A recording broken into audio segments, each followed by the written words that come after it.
তুমি যদি used bike কিনতে যাও আর এই 7টা জিনিস না দেখো তাহলে নিশ্চিত তুমি ঠকবা। অনেকেই 1 লাখ টাকার বাইক কিনে পরে 30 থেকে 40 হাজার টাকা মেরামতে ঢেলে দেয়। আজকে আমি দেখাবো কিভাবে 100% সেফ থেকে পুরাতন বাইক কিনবা। ভিডিওটা শেষ পর্যন্ত দেখবা, কারণ 6 নাম্বার পয়েন্টটাই সবচেয়ে বেশি মানুষ মিস করে থাকে। আসসালামু আলাইকুম এভরিওয়ান, কি অবস্থা সবার? আশা করি সবাই ভালো আছো। আল্লাহর রহমতে আমিও খুব ভালো আছি। আজকে বলবো ইউজড বাইক কেনার আগে 7টা মাস্ট চেকলিস্ট। ভিডিওটা ভালো লাগলে সাবস্ক্রাইব করে পাশে থাকবা। Number 1, engine sound. প্রথমেই ইঞ্জিন স্টার্ট দাও, খেয়াল করবা ইঞ্জিন থেকে কোনো টিকটিক বা অস্বাভাবিক সাউন্ড আসতেছে কিনা। একটা ভালো ইঞ্জিন স্মুথ সাউন্ড করবে, ধোঁয়া বেশি বের হলে বুঝবা ইঞ্জিনে অবশ্যই সমস্যা আছে।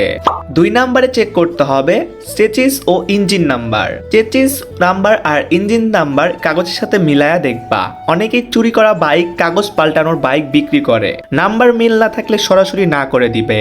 3 নাম্বারে রয়েছে অ্যাক্সিডেন্ট। বাইকটা ভালো করে চারপাশ থেকে দেখো কোনো স্ক্র্যাচ রয়েছে নাকি, হ্যান্ডেলটা বাঁকা রয়েছে নাকি। যদি এরকম দেখো তাহলে অবশ্যই বুঝবে বাইকটি অ্যাক্সিডেন্ট হয়েছে।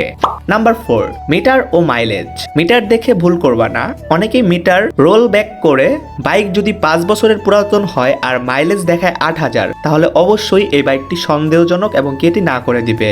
5 number, test ride. Test ride ছাড়া কখনোই বাইক কিনবা না। রাইডের সময় খেয়াল করবা নাম্বার 1, গিয়ার স্মুথ কিনা, নাম্বার 2, ব্রেক কেমন, নাম্বার 3, ভাইব্রেশন বেশি কিনা। বাইক যদি পিকআপের চেয়ে বেশি টান দেয় এবং কি অস্বাভাবিক কাঁপে তাহলে অবশ্যই বাইকের সমস্যা রয়েছে। নাম্বার 6, কাগজপত্র। মোস্ট ইম্পর্টেন্ট, এই পয়েন্টটাই সব থেকে গুরুত্বপূর্ণ। প্রথমেই চেক করবে অ্যাকনলেজমেন্ট পেপার, যেটাকে বলে রেজিস্ট্রেশন। অবশ্যই এইটা চেক করবে এবং কি ট্যাক্স টোকেন। এই 2টা কাগজ ভালো করে চেক করে তারপরে বাইকটি কিনবে। যদি কোনো রকম ঝামেলা থাকে তাহলে বাইকটি টোটালি না করে দিবে।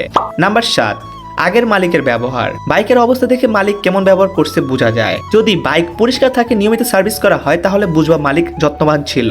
আর যদি দেখো বিভিন্ন জায়গায় স্ক্র্যাচ রয়েছে তাহলে বুঝবে বাইকটি অবহেলায় ছিল। যাই হোক গাইস, তুমি যদি ইউজ বাইক কিনতে চাও এই 7টি জিনিস অবশ্যই চেক করবা। ভিডিওটা ভালো লাগলে লাইক করে দিও, চ্যানেল সাবস্ক্রাইব করে বেল আইকনটি অল করে দিও। তুমি কি কখনো ইউজড বাইক কিনে ঠকেছো? অবশ্যই কিন্তু কমেন্টে জানিয়ে দিও। সো আজই পর্যন্তই, দেখা হবে নেক্সট কোনো ভিডিওতে। সেই পর্যন্ত ভালো থাকবে, সুস্থ থাকবে, নিজের পরিবেশকে ভালো রাখবে। আল্লাহ হাফেজ গাইস।